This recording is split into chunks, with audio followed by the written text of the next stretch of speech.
something about green cards? Say they're gonna fucking clip you. I thought you was out, man. I couldn't leave you hanging like that. You fucking kidding me? What do we do now? Man, I don't know. I think we just started a fucking war though. Power Book 2 Ghost presents us with a world where trust is a luxury and where deception lurks around every single corner. There's this constant pursuit for power, protecting family, gaining freedom and independence, which is often the driving force behind actions, but where loyalty is tested at every single turn. How far are our characters willing to go to achieve what they want? Because each of these characters have their end goal. Alliances are formed and broken, as we see a majority of our characters stuck between dual identities of being civilians and gangsters. For the majority of Ghosts, we've seen them tackle the theme of family, loyalty, power, and deception, as all of our characters fight their own demons while they're trying to forge their own paths. But going into Season 4, the theme now has a heavy focus on revenge, and this is what Brett Mahoney had to say on Season 4.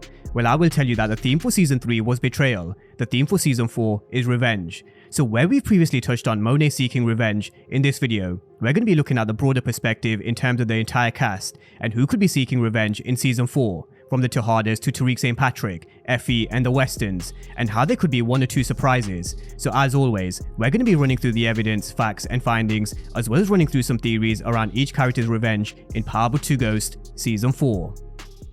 Previously, we've spoken about how Monet will wake up from a surgery, and the moment she recovers, or even straight away, knowing what Monet's like, she'll want to know who tried to take her out. In my previous videos, we've looked at the perspective and angle of how she'll eventually find out it was Dru and Diana behind the attempted murder, which if we think logically, that was definitely something that would probably happen. It's just how she finds out. But the angle and perspective we haven't spoken about in detail is Tasha St Patrick and her involvement. What are the implications for Tasha when Monet finds out it was Tariq's mother who tried to kill her? Are we going to see Monet trying to seek revenge? I'm not too sure that we will. So let's just take it back for a moment and think about why I think she'll take a different approach. Diana and Dru were the ones who set her up by giving Kate Egan the location to Tasha, which is the reason why Tasha felt as if she had to retaliate. Monet was her mark, not Tariq's.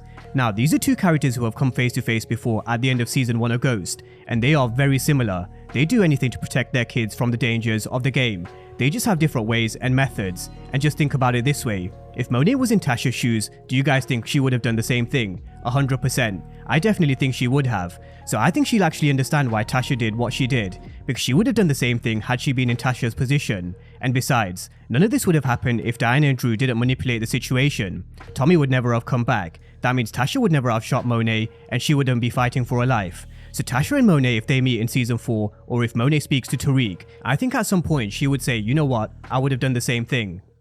Talk to my mom? She made a call to Lorenzo on your behalf. I ain't tell her to do that. Look, she's a mother. I understand.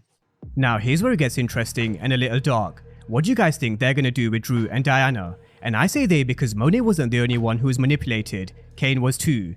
So let's not forget about how Monet's not being shy about telling her kids that she'll kill them if they step out of line or go behind her back. But we all know Cane is a shooter, he's the one she leans on, he's the muscle. So could we see Monet tasking Cane to take out either Dru or Diana, giving him an ultimatum, a choice like she's done in the past, it's me or them, take your pick. So this revenge plot with the Tejadas is certainly going to be interesting, because there's more than just the Tejadas at play. We need to look out for a potential meeting between Monet and Tasha St Patrick. Tariq is also someone who really needs to start leveling up if he's to survive in the streets. Tommy told him that he needs to rethink his strategy, because Tariq wasn't thinking straight. Now after I rewatched Season 3, I do have to say, Tariq definitely wasn't thinking straight for majority of the season. In front of him were people that he's been in business with that betrayed him before, and he was naive to think that he could trust them, especially leaving Diana alone in his bedroom, because he knows very well what she did in Season 2. She swiped his QR code, which allowed her to take the product from Stansfield's rooftop, so he should have definitely learned his lesson, unless this is where the huge twist could come, where Tariq recorded a conversation or had a camera set up in his room as a safety net, and I really wouldn't be surprised after he recorded his conversation with Effie. Now Effie finds herself in a very similar position to Diana. She's on Tariq's hit list for Season 4, although I have looked at a few perspectives when it comes to Effie, when it comes to the move she made. Where Tariq would see it as a betrayal, I think he was very naive, because the moment he told Effie that they had no future together, she didn't owe him anything. But Tariq now needs to find a way to strike back, and how does he do that with someone like Effie? How can he hurt Effie where it really hurts? I'll finish digging in some Rouse's records. Effie's family. A strategy that is common in the street game is targeting your enemy's family to keep them in line or force them to do as you say. We've seen Kanan use it in the past. Obi used it with the crew at the beginning of Season 3, and Tariq took a leaf out of his playbook later on with Lauren. So could we see him doing the same with Effie? Don't forget, the majority of her backstory still remains a mystery, and she's done well to keep her life separate, but can the family be targeted in a way for Tariq to force Effie to potentially even work undercover? Both of these characters have similar goals and aspirations to leave the game, although I do think we should start questioning Tariq's thirst for money and power, but that's a different topic which I will focus on at some point during this power off season. But can Tariq use or find a weakness strong enough to turn Effie against Noma? This brings me on to the next character who I do think would be at the center of the revenge plot, Anya Covington. Anya Covington is rumored to be introduced in season 4, and if she is, how can Tariq find her? How can Tariq use her against Noma? This is where having Obi as an ally could definitely come into play. With the help of Obi, he could potentially find Anya, but regardless of how he finds her, what's his move? What's his next play? Something we learned in Power was one of the best ways to hurt your enemy is to use loved ones and turn them against their parent. Classic example. What Kanan did with Tariq by turning him against Ghost. So can Tariq get close enough to Anya, maybe even acting like a love interest and manipulating her against Noma by revealing who she is, a drug-dealing murderer who also happened to have murdered her father, Francesco Lombardi. Revenge doesn't just come from those in the street game. Intertwined with the drug game is law enforcement, and there's plenty of characters who are seeking revenge on the other side. Jenny Sullivan will be looking to avenge the death of Detective Whitman and Cooper Sachs, and she's made it clear to Davis McLean she's going to stop at nothing to get him and everybody he's involved with. That includes Tariq St Patrick, the Tejadas, Effie, Brayden, and even Rashad Tate, who I'm going to touch on later on. Now, this task force actually did a very good job in putting the pieces of the puzzle together, especially when Junior came on board. But unfortunately, their downfall came to Jenny Sullivan pushing Lauren. She decided to flip the script in front of a jury. There was of course Cane threatening her family, but Lauren was beginning to turn way before that because she lost all faith in Jenny Sullivan. So how far is Jenny willing to go? I think we can make a case where she's a character that will do whatever she can to put everybody behind bars, but will she succeed? I think we all know the answer to that question. Law enforcement never win. They may get small wins over time, but when it's crunch time, we all know they drop the ball. But I wouldn't be surprised to see Jenny going as far as planting evidence, working overtime and off the books to seek her revenge. Unfortunately, when she does, I can only see it ending one way for her being suspended, losing a job and reuniting with Cooper Sachs 6 feet deep. Speaking of losing their lives, we've also got the new leader of the NYPD task force, Detective Don Carter, who lost his partner in a crossfire between rival drug gangs. Now he's a character who's going to be on a revenge path himself, and losing a loved one gives him a similar incentive and motivation to Jenny Sullivan. But what route does he take? Is he someone who plays by the book, or is he someone who will do whatever it takes to put these criminals behind bars? The jury's out on Detective Carter because it really is hard to tell at this moment in time apart from what his motivations are. But how I mentioned previously how law enforcement continue to get delivered defeats, can Detective Don Carter change that? Can he bring a change of fortune for law enforcement? This also now brings me on to Junior Valdez and the contents of this flash drive. This came for you in the mail. It's from that lawyer Cooper Sachs. Now, whatever's on this flash drive, we could run wild with our imaginations, but I don't think we'll even come close to what the writers have in mind. But whatever it is, whether it's who's behind Angela's death, evidence to recorded conversations, whatever's on this flash drive will put Junior on his own revenge path and quest for justice. But the question I think we should be asking is, why did Sachs decide to leave this for Junior? The contents of this flash drive really will determine Junior's story in season 4, and no doubt, it's going to put him on the path to hunt down Tariq St Patrick. So this is one of the biggest mysteries going into Power Book 2 Ghost Season 4.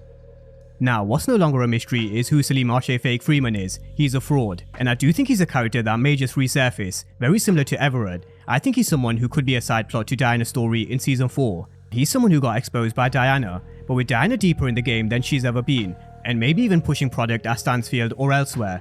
But if it is at Stansfield, then Salim will definitely be a big problem. A problem that Diana might need to take care of, and my early prediction is if Salim does continue to be a problem, he's going to be Diana's first kill. At some point Diana will definitely have to get her hands dirty herself, and I want to see her having to pull that trigger. So Salim and Diana is definitely one to watch when it comes to this whole revenge plot in Season 4. Now, happy endings are far and few between in Power, and Rashad Tate and Professor Harper's relationship seemed like it was over after she overheard Tate accepting a bribe from Davis. So what's next for Professor Harper and Rashad Tate? We all know Tate won his race to office, but how will the end of this relationship change things for Tate? And what's Harper's next move? Especially considering she was approached by a journalist to give her and Tate's story. Now think about it this way, a story being planted in the media wouldn't just impact Rashad Tate, it would have a knock-on effect to those he's in business with, and that's Davis, Tariq, and the Tejadas. But there's also another angle we definitely need to consider. It never ends well for any of Tariq's professors. Just look at what happened with Jabari and Carrie. So is this a position which is cursed?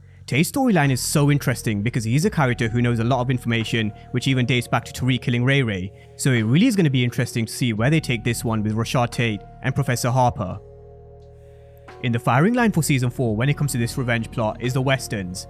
Lost in the Weston Holdings Ponzi scheme wasn't just Tariq's trust fund, but also the Tejadas' legit money along with Lorenzo's life insurance policy. So in episode 10, we saw them coming back to collect, and you can bet Monet will definitely stick to her word, she's going to be back to collect all of this shit. So where does that leave the Westons when they can't pay or make the Tejadas whole again? Brayden's definitely got a real dilemma on his hands as he tries to ensure his family's safety and tackle this war with the Tejadas, and something will definitely have to give. I can only see it ending in one way, in the death or two for the Westons, which will only put Brayden on an even darker path of revenge. And I am going to give a bit of a wildcard theory, not for season 4, but maybe for season 5 or 6, and that theory is Brayden will eventually be the one to kill Cane. These are two characters who will continue to go head to head, and with Brayden taking a dark turn by killing Lucas, I think he's going to be a different proposition for Cane in a season or 2. Now, speaking of Tariq and the Tejadas losing their money within the Weston Holdings Ponzi scheme, so did RSJ. So could we see RSJ come back and collect as well? After all, he's a businessman. RSJ is a man who had to work hard to get to the position he's in, and I don't think it comes down to the money, but more so the principle. So I wonder what his next move is, and the same could also be said about Simon Stern. Simon Stern was set to inherit Club Truth from Tariq the moment he graduates, so he's a character who could very well pay Tariq a visit at Stansfield. Both RSJ and Stern are businessmen, and I think at least one, if not both, will continue to influence Tariq's life from the real world of business. But drop all your thoughts down below in the comment section, because I know a lot of you will have different opinions when it comes to the theme of revenge in season 4. Drop all your thoughts down below in the comment section, and as always, thank you guys for watching, and I'll see you next time.